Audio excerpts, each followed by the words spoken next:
নবম শ্রেণীর প্রিয় শিক্ষার্থী এসএলদার স্যার ইউটিউব চ্যানেল থেকে তোমাদের সবাইকে স্বাগতম।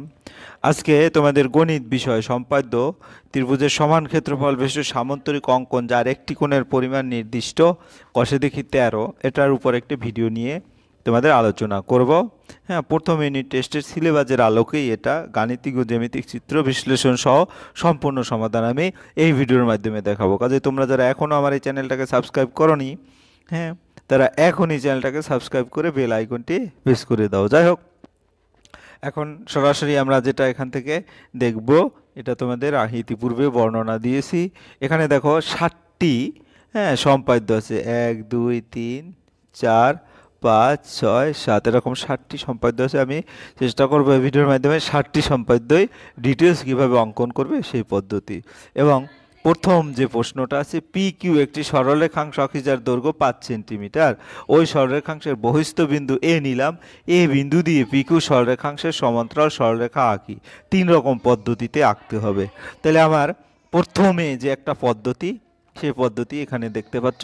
হ্যাঁ, পি কিউ এই চিত্রটা আঁকতে গেলে তোমাদের কি করতে হবে একটু ভালো করে লক্ষ্য করো। পি কিউ একটি সরলরেখাংশ আঁকি যার দৈর্ঘ্য 5 সেন্টিমিটার, অর্থাৎ এই যে এখান থেকে এখানের যে দৈর্ঘ্যটা এটা হচ্ছে 5 সেন্টিমিটার। তারপরে আমরা আঁকলাম ওই সরলরেখাংশের বহিস্থ বিন্দু এ নেওয়া হলো। ধরলাম এই সরলরেখাংশের বহিস্থ একটি বিন্দু হচ্ছে এ, এটা হচ্ছে বহিস্থ বিন্দু এ। তাহলে এ নেওয়া হলো। এ বিন্দু থেকে পি কিউ এর উপর তির্যকভাবে একটি সরলরেখা টানা হলো। দেখো এটা কিন্তু সোজা হলে এই বরাবর আসতো, সোজা বরাবর, মানে এ বরাবর না হয় এই যে যেরকম তির্যকভাবে আঁকলাম, ঠিক আছে, এই যে তির্যকভাবে আঁকা হলো। ওই সরলরেখাটি পি কিউ এর সঙ্গে যত কোণ করেছে, এটা যত কোণ করেছে, অর্থাৎ এখানে কম্পাস ধরে আমরা এখানে চাপ অঙ্কন করব, আবার এখানে কম্পাস বসিয়ে এই যতটুকু কোণ নিয়েছি ঠিক ততটুকু এখানে কম্পাসের মাধ্যমে কেটে নেব, তারপরে এখান থেকে সেই কোণটা অঙ্কন করব। অর্থাৎ আমি যেটা বলতে চাচ্ছি, এখানের যে কোণটা ঠিক তদ্রূপ এই কোণটা, দ্যাট মিনস তোমাদের একান্তর কোণ, তাই না? সমপরিমাণ এটি একান্তর কোণ এ বিন্দুতে বিপরীত দিকে আঁকা হলো, এক্স ওয়াই যুক্ত করা হলো। তারপরে কি আমার এখান থেকে সরাসরি এটা এরকম যুক্ত করে দিলাম, অর্থাৎ এখান থেকে শুরু করে এই যে এরকম করে এই এক্স ওয়াই যুক্ত করে দিলাম। যুক্ত করা হলো। এক্স ওয়াই সরলরেখা হলো পি কিউ এর সমান্তরাল। তাহলে এই এক্স ওয়াই সরলরেখা হচ্ছে পি কিউ এর সমান্তরাল। প্রথম পদ্ধতিটা বুঝতে পেরেছো। এবার দ্বিতীয় পদ্ধতিতে যাই। দ্বিতীয় পদ্ধতি হচ্ছে পি কিউ সরলরেখার সমান্তরাল একটি সরলরেখা আঁকতে হবে। তাহলে আমরা 5 সেন্টিমিটার যেটা নিলাম, এরপরে কি করব, 5 সেন্টিমিটার যার দৈর্ঘ্য 5 সেন্টিমিটার, ওই সরলরেখার বহিস্থ বিন্দু এ নেওয়া হলো। এ বিন্দু থেকে পি কিউ এর উপর তির্যকভাবে একটি সরলরেখায় একইভাবে আঁকা হলো, টানা হলো। হ্যাঁ, তাহলে পি কিউ এর সঙ্গে যত কোণ করেছে, অর্থাৎ এই রেখাটা পি কিউ এর সাথে যত কোণ করেছে এ বিন্দুতে ঠিক তত কোণ, অর্থাৎ অনুরূপ কোণ একটা এ বিন্দুতে আঁকা হলো। এক্স ওয়াই যুক্ত করা হলো। তারপরে কি এটা এই যে সাথে এটা যুক্ত করা হলো। হ্যাঁ, তারপরে এক্স ওয়াই সরলরেখা হলো পি কিউ এর সমান্তরাল সরলরেখা। বোঝা গেছে? আচ্ছা, আশা করি বুঝতে পেরেছো। কারণ এখানে যেমন এইখানে হচ্ছে এ বিন্দু দিয়ে তারপরে তোমরা এরকম অঙ্কন করবে। এরপর পদ্ধতি নম্বর 3, পি কিউ সরলরেখার সমান্তরাল সরলরেখা এক্স ওয়াই অঙ্কন করলাম। পি কিউ এর একটি সরলরেখাংশ আঁকা হলো যার দৈর্ঘ্য 5 সেন্টিমিটার। এই যে এটা হচ্ছে 5 সেন্টিমিটার পি কিউ। তারপরে ওই সরলরেখাংশের বহিস্থ বিন্দু এ নেওয়া হলো। এই যে বহিস্থ বিন্দু এ নেওয়া হলো। তাহলে পি কিউ এর সমান করে এ বিন্দু থেকে একটি বৃত্তচাপ এবং পি কিউ এর সমান করে এ বিন্দু থেকে একটি বৃত্তচাপ আঁকা হলো, যেটা এখানে, অর্থাৎ এখানে কম্পাস বসিয়ে চাপ আঁকলাম। আবার কিউ থেকে এ পি এর সমান করে একটি বৃত্তচাপ আঁকলাম। তারা পরস্পর বি বিন্দুতে ছেদ করছে, এখন এ বি যুক্ত করলাম। তাহলে এ পি যুক্ত করা হলো, তাতে বি এ সরলরেখা পাওয়া গেল যা পি কিউ এর সমান্তরাল। বি এ সরলরেখা পাওয়া গেল যা পি কিউ এর সমান্তরাল। আশা করি বুঝতে পেরেছো। এরপর 2 নম্বরের প্রশ্নে সরাসরি চলে যাচ্ছি। 5 সেন্টিমিটার, 8 সেন্টিমিটার এবং 11 সেন্টিমিটার দৈর্ঘ্যে বাহুবিশিষ্ট একটি ত্রিভুজ অঙ্কন করি। ওই ত্রিভুজের সমান ক্ষেত্রফল বিশিষ্ট সামান্তরিক অঙ্কন করি যার একটি কোণ 60 ডিগ্রি। অঙ্কন প্রণালী ও প্রমাণ লিখতে বলেছে। তাহলে আমাদের কি আছে দেখো, এখানে 5 সেন্টিমিটার, 8 সেন্টিমিটার এবং 11 সেন্টিমিটার তিনটা সরলরেখা তোমরা অটোমেটিক স্কেল এবং পেন্সিলের সাহায্যে অঙ্কন করবে। ওকে, এই যে এখান থেকে এই পর্যন্ত। তারপরে কি করবে, 11 সেন্টিমিটার, হ্যাঁ, মাপ নিয়ে এবি রেখাংশ কাটা হলো। এই যে এ বি, এই টোটাল রেখাংশ থেকে এবি রেখাংশ কাটা হলো। এরপরে এ বিন্দু থেকে 5 সেন্টিমিটার এবং বি বিন্দু থেকে 8 সেন্টিমিটার। এ বিন্দু থেকে হচ্ছে 5 সেন্টিমিটার, আর বি বিন্দু থেকে 8 সেন্টিমিটার নিয়ে একটি বৃত্তচাপ আঁকা হলো। তারা পরস্পর এই যে সি বিন্দুতে ছেদ করেছে। তাহলে এ বি সি এই হবে সি বিন্দু থেকে এ বি এর সমান্তরাল সরলরেখা, হ্যাঁ, এ বি অঙ্কন করা হলো। সি বিন্দু থেকে এ বি এর সমান্তরাল সরলরেখা সি কিউ, অর্থাৎ এই সি বিন্দু থেকে এ বি এর সমান্তরাল একটি সরলরেখা অঙ্কন করতে হবে সি কিউ। তাই সি কিউ কীভাবে অঙ্কন করব, বি বিন্দুতে এই এ বিন্দু থেকে সি এর পরিমাণ সমান চাপ নিয়ে এদিকে একটা, হ্যাঁ, বৃত্তচাপ আঁকবো। বৃত্তচাপ এঁকে, হ্যাঁ, তারপরে দেখা গেছে আমার এই সি বিন্দু থেকেও আবার এই এ বি এর সমান করে একটা চাপ অঙ্কন করব। সেটা সরাসরি যোগ করে দিলেই তারা কি হবে, তারা পরস্পর, হ্যাঁ, সমান্তরাল হয়ে যাবে। যাই হোক, সমান্তরাল সরলরেখা সিকিউ টানা হলো। এ বি এর মধ্যবিন্দু ডি নির্ণয় করা হলো। এই এ আর এই বি এর মধ্যবিন্দু দুই পাশে দুইটা চাপ নিয়ে ডি নির্ণয় করা হলো। ডি নির্ণয় করে বি বিন্দুতে 60 ডিগ্রি, এই যে 60 ডিগ্রি, এখান থেকে এই চাপ নিয়ে এখান থেকে তোমরা 60 ডিগ্রি অঙ্কন করবে। হ্যাঁ, 60 ডিগ্রি অঙ্কন করা হলো। তারপরে, হ্যাঁ, ডিপি টানা হলো। এই যে এখান থেকে ডি আর এই পি টানা হলো। তাহলে সমান ডিবি এর সমান করে ডিপি যদি টানা হলো, যা সিকিউকে ই বিন্দুতে ছেদ করেছে, ও ডিবি এর সমান করে ই এফ অংশ কাটি, ডি এ হচ্ছে আর বি এর সমান করা, অর্থাৎ এই যে এইখান থেকে এই পর্যন্ত ইএফ কেটে নিলাম। কেটে নিয়ে তারপরে কি হলো, এফ বি যুক্ত করি, যে এফ আর বি যুক্ত করি। তাহলে ডিবি এপি হলো এবিসি ত্রিভুজের সমান ক্ষেত্রফল বিশিষ্ট একটি সামান্তরিক। অর্থাৎ আমার যে সামান্তরিকটা হবে ডিবি এপি, অর্থাৎ এইটা এই এবং এভাবে তোমরা সুন্দর করে আঁকবে। ওকে, এরপর আমরা চলে যাচ্ছি 3 নম্বরের প্রশ্ন। এবিসি ত্রিভুজ অঙ্কন করি, যার এবি সমান 6 সেন্টিমিটার, বিসি সমান 9 সেন্টিমিটার। এবিসি কোণ 55 ডিগ্রি, এবিসি এর সমান ক্ষেত্রফল বিশিষ্ট একটি সামান্তরিক অঙ্কন করি, যার একটি কোণ 60 ডিগ্রি এবং একটি বাহুর দৈর্ঘ্য এসি বাহুর দৈর্ঘ্যের অর্ধেক।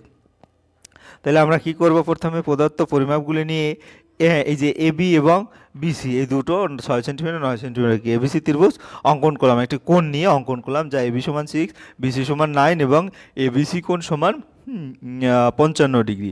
এবিসি এর লম্ব সমদ্বিখণ্ডক অঙ্কন করা হলো।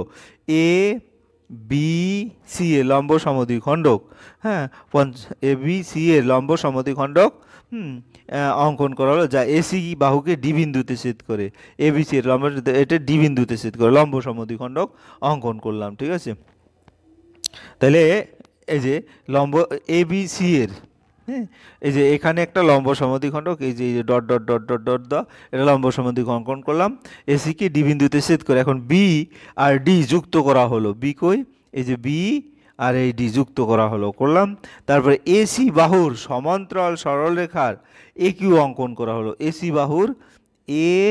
বাহুর সমান্তরাল সরলরেখা এ কিউ অঙ্কন করা হলো। এই যে এসি বাহু কোনটা আমার, এ সি, এই যে এসি বাহুর এ আর সি এর সমান্তরাল সরলরেখা এ কিউ বি কিউ অঙ্কন করা হলো। এ কিউ অঙ্কন করা হলো এবং বি ও কিউ যুক্ত করা হলো, যা এ কিউ বি সি সামান্তরিক গঠন করে। এ কিউ বি সি, এই যে সামান্তরিক গঠন করলো, হ্যাঁ, সামান্তরিক গঠন করে। ডি বিন্দু থেকে কোণ অঙ্কন করা হলো, যা, হ্যাঁ, এ বি কিউ সরলরেখাকে ই বিন্দুতে ছেদ করে। ডি বিন্দু থেকে কোণ অঙ্কন করা হলো, যেটা কি বিন্দুতে ছেদ করে, যা বি কিউ সরলরেখাকে ই বিন্দুতে ছেদ করে, যে ই বিন্দুতে ছেদ করে, অর্থাৎ 60 ডিগ্রি কোণ অঙ্কন করা হলো। ঠিক আছে, এই ই বিন্দুতে ছেদ করে। এখন ই বিন্দু থেকে ডি এ বাহুর সমান দৈর্ঘ্যের একটি সরলরেখাংশ ই এফ কাটা হলো। ই আর এফ, এইখান থেকে ই এফ কাটা হলো এই ডি এর সমান করে, অর্থাৎ এটার সমান করে একটি সরলরেখা এ এবং এফ যুক্ত করা হলো। তাহলে এ ডি ই এফ হবে সমান ক্ষেত্রফল সামান্তরিক। আশা করি তোমরা বুঝতে পেরেছো। এবার 4 নম্বরের প্রশ্ন। হ্যাঁ, পি কিউ আর ত্রিভুজের পি কিউ আর সমান 30 ডিগ্রি, পি আর কিউ সমান 75 ডিগ্রি। তারপরে কিউ আর সমান 8 সেন্টিমিটার, পি কিউ আর এর সমান ক্ষেত্রফল বিশিষ্ট আয়তক্ষেত্র আঁকি। তাহলে আমার প্রথমে পি কিউ আর সমান 8 সেন্টিমিটার আঁকি। তারপর পি কিউ আর সমান ক্ষেত্রফল বিশিষ্ট আয়তক্ষেত্র সি কিউ ই ডি অঙ্কন করি।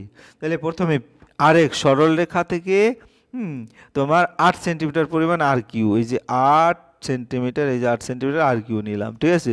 হ্যাঁ, আর বিন্দুতে 75 ডিগ্রি এবং কিউ বিন্দুতে 30 ডিগ্রি পরিমাণ আঁকি। আর বিন্দুতে 75 ডিগ্রি এই যে আঁকলাম, এবং কিউ বিন্দুতে অর্থাৎ এটা 75 ডিগ্রি, হ্যাঁ, আর কিউ বিন্দু হচ্ছে 30 ডিগ্রি অঙ্কন করলাম, এই যে 30 ডিগ্রি অঙ্কন করলাম। তারপরে যা পি বিন্দুতে ছেদ করলো, যা পি বিন্দুতে, এই যে পি বিন্দুতে ছেদ করলো। এখন সামান্তরিক পদ্ধতি অবলম্বন করে পি বিন্দু দিয়ে আর কিউ এর সমান্তরাল, সামান্তরিক যে পদ্ধতি আছে সেই পদ্ধতি, অর্থাৎ সামান্তরিক আঁকার জন্য যে এখান থেকে যতটুকু রেখা তখন থেকে এখান থেকে চাপ অঙ্কন করব, আবার এখান থেকে সেই এই এতটুকু নিয়ে আবার চাপ অঙ্কন করব, পরস্পর এম বিন্দুতে ছেদ করে পি এন যুক্ত করব, তাইলেই সে সামান্তরিক পদ্ধতিতে সমান্তরাল অঙ্কন করা হলো। আর কিউ এর মধ্যবিন্দু লম্ব সমদ্বিখণ্ডক পদ্ধতিতে অঙ্কন করা হলো। লম্ব, এই যে আর কিউ এর মধ্যবিন্দু সি, হ্যাঁ, তাকে বর্ধিত করে সিডি পাওয়া গেল, এই যে সিডি পাওয়া গেল। সি কিউ এর সমান করে, সি আর কিউ এর সমান করে ডি এবং ই, হ্যাঁ, পর্যন্ত কাটা হলো। কিউ ই যুক্ত করাই ত্রিভুজ পি কিউ এর সমান ক্ষেত্রফল বিশিষ্ট আয়তক্ষেত্র। হ্যাঁ, তাহলে কি হলো, C D E Q, C D E Q এভাবে অঙ্কন করা পাওয়া গেল। আশা করি বুঝতে পেরেছো। এবার 5 নম্বরের প্রশ্নে যাব। 6.5 সেন্টিমিটার দৈর্ঘ্যের বাহু বিশিষ্ট একটি সমবাহু ত্রিভুজ অঙ্কন করে ওই ত্রিভুজের সমান ক্ষেত্রফল বিশিষ্ট সামান্তরিক অঙ্কন করে যার একটি কোণ 45 ডিগ্রি। তাহলে এখানে আছে 6.5 সেন্টিমিটার। 6.5 সেন্টিমিটার তোমার স্কেল এবং পেন্সিল সাইজে তোমরা প্রথমে অঙ্কন করবে।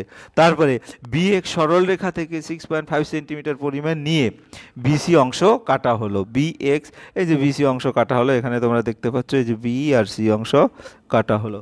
যাই হোক, ওই মাপ দিয়ে বি ও সি এর মধ্য বিন্দুতে বৃত্তচাপ কেটে এ বিন্দুর অবস্থান পাওয়া গেল। এই যে মধ্য বিন্দুতে, এই যে এটা করে এ বিন্দুর অবস্থান পাওয়া গেল। হ্যাঁ, তাহলে বিন্দুর অবস্থান পাওয়া গেল। এ বি সি সমবাহু ত্রিভুজ অঙ্কন করা হলো, যা সামান্তরিক পদ্ধতিতে এ বিন্দু থেকে, হ্যাঁ, বিসি এর সমান্তরাল এ ওয়াই টানা হলো। বিসি এর সমান্তরাল সামান্তরিক পদ্ধতিতে এ ওয়াই টানা হলো, এ ওয়াই টানা হলো। বিসি এর মধ্যবিন্দু নির্ণয় করে ডি বিন্দুতে 45 ডিগ্রি, এই যে ডি বিন্দুতে 45 ডিগ্রি, এই যে মধ্যবিন্দু ডি নির্ণয় করে এটা এখানে যে কোণটা সেটা 45 ডিগ্রি অঙ্কন করা হলো। হ্যাঁ, ওই কোণ বরাবর একটি সরলরেখা টানা হলো, যা এ ওয়াই কে ই বিন্দুতে ছেদ করে, অর্থাৎ এ ওয়াই কে ই বিন্দুতে ছেদ করলো, অর্থাৎ এটা অঙ্কন করে বর্ধিত করবো রেখাটা, তাই তো।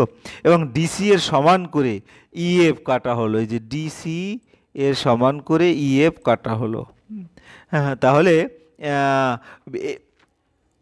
ও এফ সি যুক্ত করা হলো, এফ এবং সি, এই যে এফ আবার সি, এটা যুক্ত করা হলো, এই যে এটা। তাহলে এ বি সি ত্রিভুজের সমান ক্ষেত্রফল বিশিষ্ট সামান্তরিক সিডিইএফ হলো। এবার আমরা 6 নম্বরের প্রশ্ন দেখব। একটি সমদ্বিবাহু ত্রিভুজ অঙ্কন করি, যার সমান বাহু দুটি প্রত্যেকটির দৈর্ঘ্য 8 সেন্টিমিটার এবং ভূমির দৈর্ঘ্য 5 সেন্টিমিটার। ওই ত্রিভুজের সমান ক্ষেত্রফল বিশিষ্ট একটি সামান্তরিক অঙ্কন করি, যার একটি কোণ ত্রিভুজের সমান কোণ দুটির একটি সমান এবং একটি বাহু সমান বাহু দুটির একটির অর্ধেক। আমরা প্রথমে স্কেল এবং পেন্সিলের সাহায্যে 8 সেন্টিমিটার বা 5 সেন্টিমিটার আঁকবো এভাবে। তারপরে আমরা একটি সমদ্বিবাহু ত্রিভুজ, সেটা হচ্ছে এ বি সি, একটি সমদ্বিবাহু অঙ্কন করি, যার সমান বাহু দুটি প্রত্যেকটির দৈর্ঘ্য 8 সেন্টিমিটার, অর্থাৎ এটার দৈর্ঘ্য 8 সেন্টিমিটার, আবার এটার দৈর্ঘ্য 8 সেন্টিমিটার। এবি সমান 5 সেন্টিমিটার। তারপরে বিসি বাহুর একটি লম্ব দ্বিখণ্ডক অঙ্কন করি। বিসি বাহুর, এই যে বিসি বাহুর ডি বিন্দুতে একটি লম্ব দ্বিখণ্ডক, মানে মেন কথা হচ্ছে, হ্যাঁ, অর্ধেক করে লম্ব দ্বিখণ্ডক অঙ্কন করি, ঠিক আছে। হ্যাঁ, যা বিসিকে ডি বিন্দুতে ছেদ করে, এই যে ডি বিন্দুতে ছেদ করলো। হ্যাঁ, এ ও ডি যুক্ত করা হলো। বিসি এর সমান্তরাল সরলরেখা এ কিউকে এ বিন্দু দ্বারা অঙ্কন করা। বিসি এর সমান্তরাল সরলরেখা বি সি এর সমান্তরাল সরলরেখা এ কিউ অঙ্কন করা হলো, যে এ কিউ অঙ্কন করা হলো, এই যে এ কিউ এভাবে অঙ্কন করা হলো। তাহলে এ বিন্দু দ্বারা অঙ্কন করা হলো। কিউ এবং সি যুক্ত করা হলো, যার দ্বারা এ বি সি কিউ সামান্তরিক পাওয়া গেল। এ বি সি কিউ সামান্তরিক পাওয়া গেল। ডি বিন্দু থেকে দুটি কোণ অঙ্কন করা হলো, এই যে ডি বিন্দু থেকে দুটি কোণ অঙ্কন করা হলো, যা পরস্পর সমান। ইডিসি সমান A B C, E D C সমান এ বি সি, এরকম করে দুটো কোণ। অতএব A B D E A B D E. হ্যাঁ, এই এবি হলো এবিসি ত্রিভুজের সমান ক্ষেত্রফল বিশিষ্ট সামান্তরিক। এরপর আমরা সর্বশেষ 7 নম্বরের প্রশ্ন। একটি সমদ্বিবাহু ত্রিভুজ অঙ্কন করি যার প্রত্যেকটি সমান বাহুর দৈর্ঘ্য 8 সেন্টিমিটার এবং সমান বাহু দুটির অন্তর্ভুক্ত কোণ 30 ডিগ্রি। ওই ত্রিভুজটির সমান ক্ষেত্রফল বিশিষ্ট আয়তক্ষেত্র অঙ্কন করে কেবলমাত্র অঙ্কনের চিহ্ন দিতে হবে। কিন্তু আমরা কিভাবে অঙ্কনটা করব তার অঙ্কন প্রণালীটাও আমি তোমাদের এখানে বর্ণনা করছি। কিন্তু তোমরা অঙ্কন প্রণালী যদি চায় তাহলে দিবে, নইলে দিবে না। তাহলে এখানে 8 সেন্টিমিটার, এই যে এখান থেকে 8 সেন্টিমিটার একটা বাহু নেবে, বিজি সরলরেখা থেকে 8 সেন্টিমিটার পরিমাণ কেটে নেবে। এই যে বিজি সরলরেখা থেকে হ্যাঁ বি বিন্দুতে 30 ডিগ্রি কোণ অঙ্কন করা হলো। বি বিন্দুতে এই যে 30 ডিগ্রি কোণ, অর্থাৎ এটা কোণটা 30 ডিগ্রি অঙ্কন করা হলো। বিপি সরলরেখার বিপি সরলরেখা টানা হলো, সরলরেখা টানা হলো। তারপরে বিপি থেকে 8 সেন্টিমিটার, বিপি সরলরেখা কই, এই যে বিপি, বিপি থেকে 8 সেন্টিমিটার মাপ নিয়ে বিএ অংশ কাটা হলো। এই যে বিএ অংশ কাটা হলো। তারপরে এসি যুক্ত করা হলো, এ আর সি এটা যুক্ত করা হলো। তাহলে বিসি এর সমান্তরাল সরলরেখা এক্স ওয়াই অঙ্কন করা হলো। এই যে বিসি এর সমান্তরাল সরলরেখা এক্স ওয়াই আমরা সামান্তরিক পদ্ধতিতে আঁকবো। এক্স ওয়াই অঙ্কন করা হলো। বিসি এর লম্ব সমদ্বিখণ্ডক পদ্ধতিতে ডিই টানা হলো, যা এক্স ওয়াইকে ই বিন্দুতে ছেদ করে, যে এক্স ওয়াইকে লম্ব ই বিন্দুতে ছেদ করেছে। ডিবি এর সমান করে ই এফ কাটা হলো, ডিবি এর সমান করে ই আর এফ কাটা হলো। তাহলে এ বি সি ত্রিভুজের সমান ক্ষেত্রফল বিশিষ্ট আয়তক্ষেত্র হলো বিডি ই এফ, অর্থাৎ বিডি ই এফ এরকম একটা আয়তক্ষেত্র হলো। অতএব এবিসি ত্রিভুজের সমান ক্ষেত্র বিশিষ্ট আয়তক্ষেত্র হচ্ছে বিডি ই এফ অঙ্কন করলাম। এই হচ্ছে তোমাদের 1 থেকে 7 পর্যন্ত। আশা করি তোমরা যদি জ্যামিতির একটু নলেজ বা বেস থাকে তাহলে আমার কথাগুলি তোমরা সুন্দরভাবে বুঝে তোমরা কিন্তু এই সম্পাদ্য সমস্ত প্রশ্ন ক্লিয়ার বুঝতে পারবে। যাই হোক, আর যদি তোমরা বুঝতে কোনো সমস্যা হয় তোমরা কমেন্ট করে আমাকে অবশ্যই জানাবে। আমি আরও সুন্দর করে ধীরে ধীরে তোমাদের বোঝাতে চেষ্টা করব। আজ এই পর্যন্ত। ভিডিওটি ভালো লাগলে লাইক কমেন্ট শেয়ার করতে ভুলো না। ধন্যবাদ সবাইকে।